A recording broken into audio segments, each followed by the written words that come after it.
Member for Elmwood Transcona.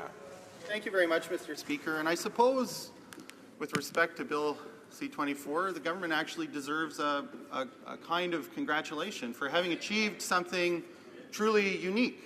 Because typically, when the government presents legislation, if you're an opposition party examining that legislation, you'll either find something to vehemently oppose or something to support.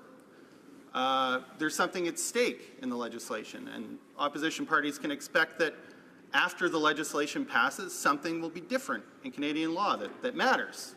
Usually government legislation makes a difference. But this government has found a way to produce a bill that, whether it passes or not, virtually everything will stay the same. Never, I think, has a government, unless some past government has achieved something similar, managed to creatively waste the time of Parliament in the way that this government has. And so I suppose that's a kind of achievement. It's not the kind of achievement I think Canadians expect from their government, but it is a form of achievement, and I'd like to recognize it for what it is, Mr. Speaker. So congratulations where congratulations are due. They probably don't want to put that in their householder, though.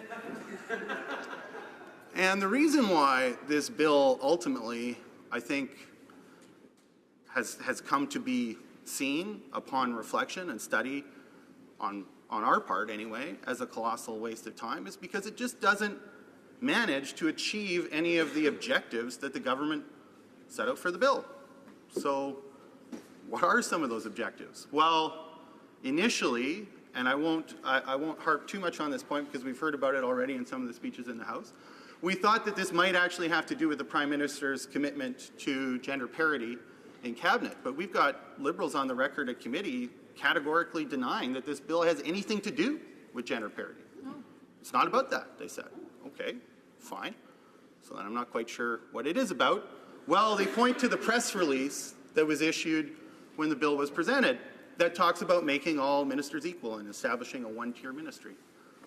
Well, what could that mean, Mr. Speaker? Well, one-tier ministry where all ministers are equal. I guess that would mean that they all get called minister, but of course that's happening already. You have ministers that are technically ministers of state under the Act, but they've been styled as ministers, so you didn't need this legislation in order to be able to call them ministers. You might say, well, they'll get paid the same. But of course, again, those ministers that are technically ministers of state are already getting paid the same. Whether or not they should be is an open question. They do have different administrative responsibilities, and it's not abnormal to pay people based on the level of administrative responsibility that they have within an organization. So fine, you don't need the legislation to do that. It's not clear that it should be done in the first place.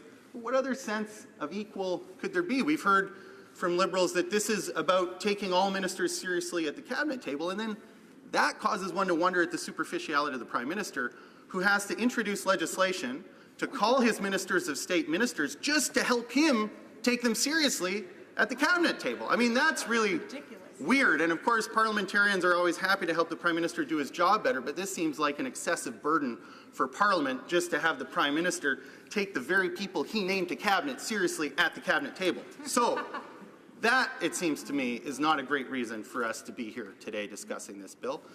So what other senses of equality are left, Mr. Speaker? Well, administrative responsibility, I suppose, is what's left.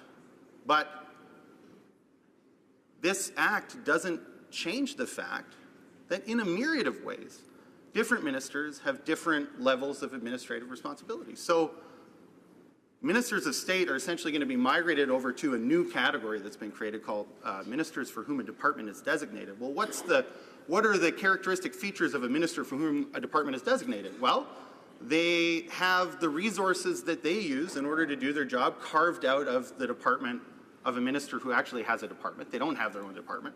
That's decided by another minister. That sounds a lot like what goes on more or less already with ministers of state. And moreover, you have departments, even with full ministers, that answer to other ministers, like the Ministry of, or the Department of Global Affairs, for instance, where the Minister of Foreign Affairs is the top minister, and it's very clear that in the legislation that the Minister of International Trade and the Minister of International Development answer to the Minister of Foreign Affairs. And they can't do whatever it is they would like to do in their capacity of minister without the concurrence of the Minister of Foreign Affairs. Well, this legislation doesn't speak to that at all, Mr. Speaker. And so you will continue to have a two-tier ministry in the sense of administrative responsibility and ministers answering to other ministers. This does not create an equal cabinet in that sense. That's okay. That's not an issue of principle. No one except the Liberals have come up with the idea that it's somehow wrong in principle to have an organizational structure where some ministers answer to other ministers, because that makes sense within the context of a department.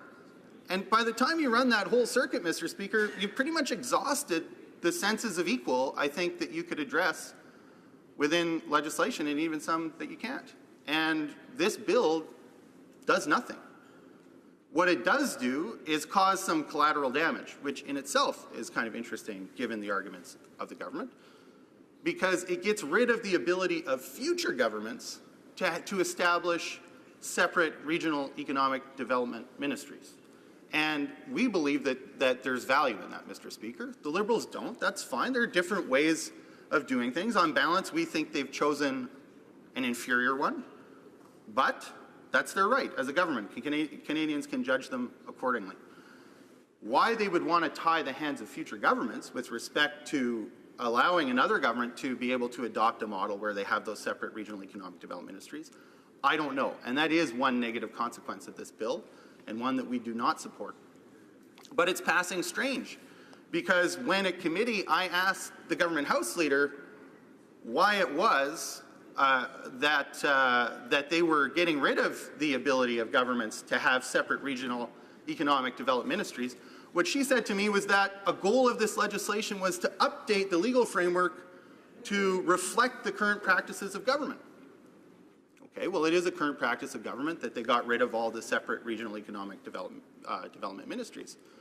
But then when I put to her the question why, if that's the goal of the legislation, they didn't eliminate as an option ministers of state, she had no answer.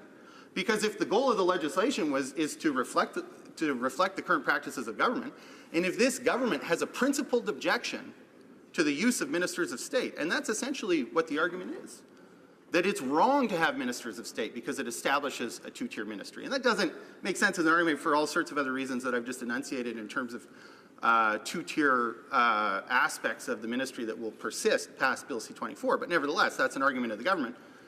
Then they ought, by the logic of that argument, to be deleting provisions for ministers of state, because that is what it would take to have the legislation reflect the current practice of the government. But of course, they're not doing that. And I find that kind of strange. And never mind, the legislation establishes a whole other legal mechanism for what is a minister of state, essentially by another name. So they are not succeeding in establishing a one-tier ministry in all sorts of ways. They are not succeeding in updating the legislation to reflect the current practices of government. And those are the stated objectives of the bill. And to the extent that there are some other senses of equal in terms of pay and title, they haven't demonstrated that changes to the bill are necessary. And that's why it is very difficult to conclude, if you take the time to take this bill seriously, which is something I recommend to the government. I don't think they've tried that yet. And if you do, it is impossible to come to any other conclusion that this bill is a poor bill that doesn't meet its stated objectives. Its real objectives are not legal objectives, they're political objectives, which was to have an answer to the mistake of the Prime Minister, who failed initially to understand how to compose a cabinet and how to make it a cabinet with gender parity. That's the real thing about this bill. But we're not talking about that in this place. And from a legal perspective, this bill is a complete waste of time, Mr. Speaker. There's just no two ways about it. Comments. Question commentaire. The Honourable Parliamentary Secretary to the Government House Leader. Yes, thank you, Mr. Speaker. And, you know, the thing is about the New Democrats and also the Conservatives, but more so the New Democrats, which are really somewhat disappointing. Let's put things into a reality check shortly after the last federal election. The Prime Minister says that in Canada we want to have a one-tier cabinet. That means if you sit around the cabinet table, your voice is equal. Now, we didn't want to have a 40-member cabinet like Stephen Harper. We wanted to have a 30-member cabinet. The good news was, for the first time in the history of Canada, we have gender parity. We have just as many females as males within the cabinet. That is actually good news. What's the first thing the New Democrats do? Look at ways in which they can be critical of having a gender-neutral cabinet. Shame on them, Mr. Speaker. Recognize it for what it is. And this is a very positive progressive move forward. This is a good thing. The question I ask my colleagues from across the way, do they not believe in gender equality? Have they abandoned that principle because they see a prime minister that has actually acted on it, Mr. Speaker? What have they got against having equality sitting at the table, at the cabinet table? It's a good news story. Why are you opposing it? The honourable member for Elmwood-Transcona. Honestly, Mr. Speaker, I'm not sure that deserves a response, but the member from Winnipeg North is no stranger to wasting time in the House. It's understandable why he's so passionate about this particular bill. Questions et commentaires. Questions and comments. La députée de The honourable member for Beauport, Côte-de-Beaupré, Île d'Orléans, Charlevoix. Thank you very much, Mr. Speaker, and I'd like to thank my colleague for his remarks. I thought what he had to say was very interesting, and so I have the following question. Does he think that it's because of the current government's weakness, the Liberals' weakness, that they think what they have to do is somehow strengthen themselves by adding more ministers? When they say they want to establish equal voices, well, perhaps when we put questions in the House, they should use their voices to answer our questions. That would add more voices. The honourable member for Elmwood-Transcona. Thank you very much for the question. Now, on the issue of equal voices around the cabinet table, I think it's passing strange that the member for Winnipeg North actually wants to talk about this. We have Liberal colleagues who, on the committee, said that this bill has nothing to do with equal voices around the cabinet table. So I thought his remarks are rather strange, actually. And I'm going to remind him that if the Prime Minister were actually serious about having equal voices around the cabinet table, then all he would have to do is appoint same numbers of women and men, equal numbers of men and women as ministers around the cabinet table, and of ministers of state. The problem is that he only appointed women to ministers of state positions. And so that's how we ended up in this situation, where now the government needs to waste our time in Parliament in order to try and project this image of equality simply to make up for the mistakes of the Prime Minister.